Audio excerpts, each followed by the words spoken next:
हो पंडितजी, तुमच्या समोर जी जी मुलगी गायला बसली होती ना, ती माझी बायको आहे, माझी जानू, जिला मी वेड्यासारखं किती दिवस शोधतोय. हो प्लीज मला आज जाऊ द्या, एवढीच माझी रिक्वेस्ट आहे, मला आज जाऊ द्या. ठीक आहे, बघू शकता तुम्ही. जानू, जानू, जानू,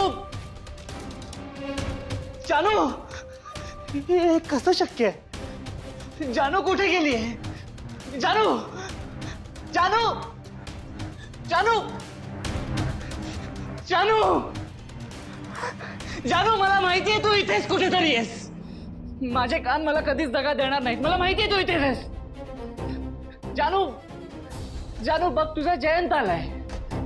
जानू, जानू, जानू कुठे गेली आहे?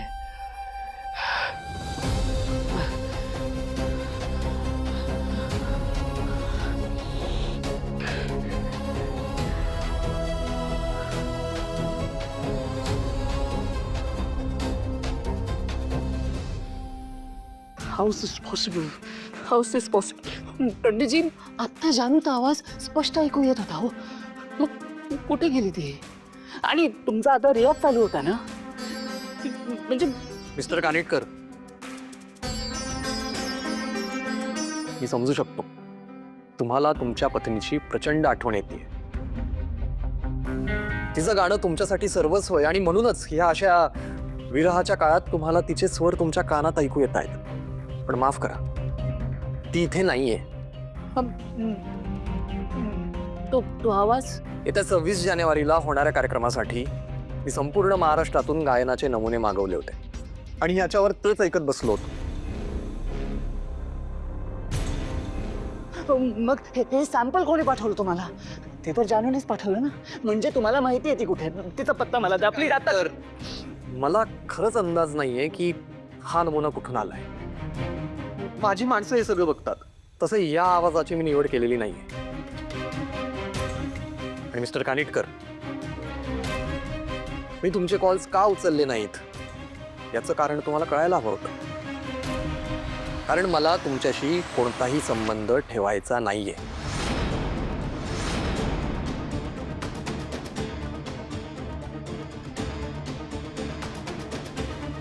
त्या दिवशी तुम्ही मला तुमच्या घरी माझ्या इच्छेविरुद्ध गायला लावलं आणि मी गायलोही,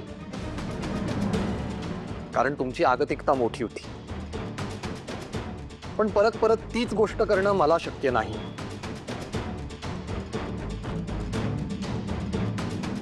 त्यामुळे कृपा करून तुम्ही इथून निघून जा.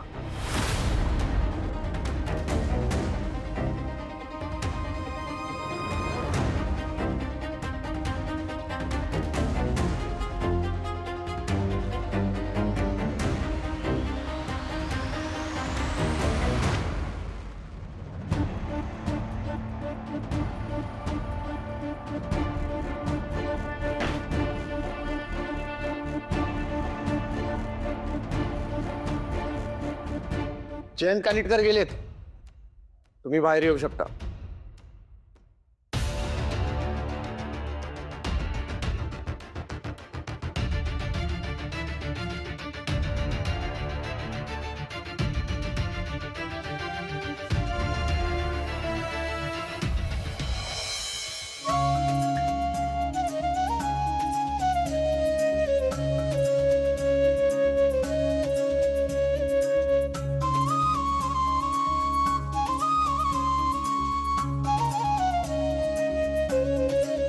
वाह,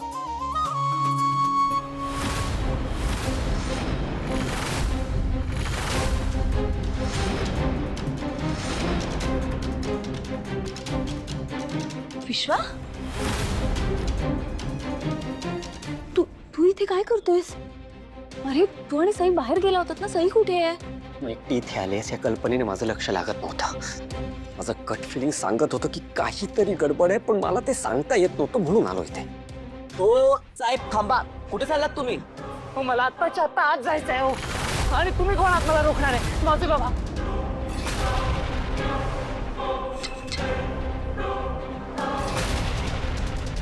बाहेर काहीतरी गडबड झालेली दिसते. मी आलोच. पंडितजी ऐका ना, एक मिनिट या. ऐका ना, बाहेरच्या व्यक्तीला तनू इथे आहे कळतं कामा नये. पण बाहेरच्या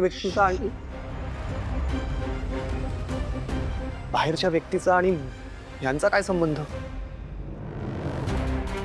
आणि मला अगोदर बाहेर जायला पाहिजे. काय झालंय ते बघायला हवं. पंडितजी मला हे सगळं मान्य आहे, पण ऐकून तर घ्या. हे बघा, तुम्हाला सगळी परिस्थिती आता नाही सांगू शकत, पण मला कळत नाही तुम्हाला कसं सांगू, पण ही जी व्यक्ती तुमच्या समोर आहे तिचं नाव तनू नाही आहे.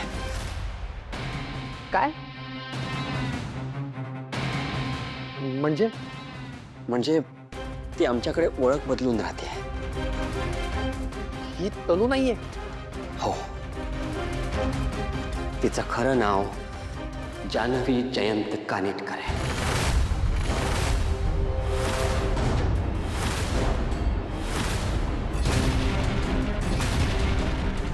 पण का? हे बघा पंडितजी, मी सध्या तुम्हाला एवढंच सांगू शकतो की तिच्या लग्नात खूप फसवणूक झाली आहे.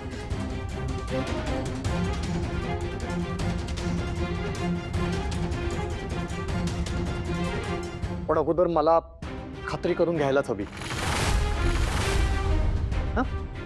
पंडितजी मी पाय पकडते तुमच्या, प्लीज. हवं तर तुमच्या समोर हात जोडते, पण प्लीज असं करू नका पंडितजी.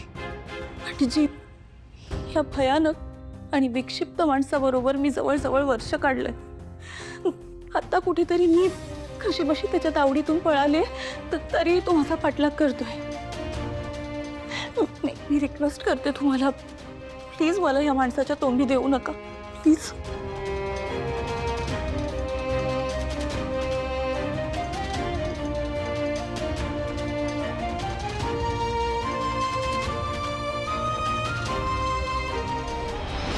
माफ करा पंडितजी, तुमच्यापासून काही गोष्टी लपवल्या आम्ही, पण दुसऱ्या माणसाला त्रास देण्यासाठी कोणत्याही थराला जाणं याचं उत्तम उदाहरण म्हणजे जयंत कानेटकर.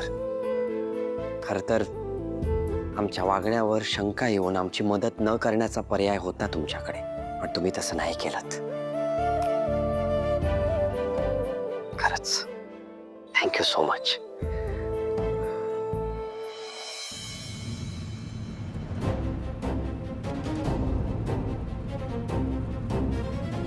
जानू, जानू, मला माहिती तू आत होतीस. तो पंडित खोटं बोलतोय तो पंडित.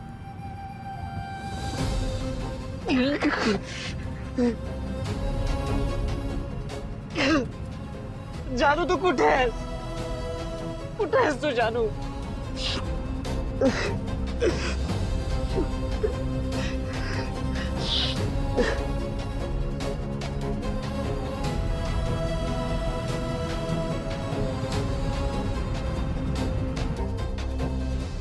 तर मी आता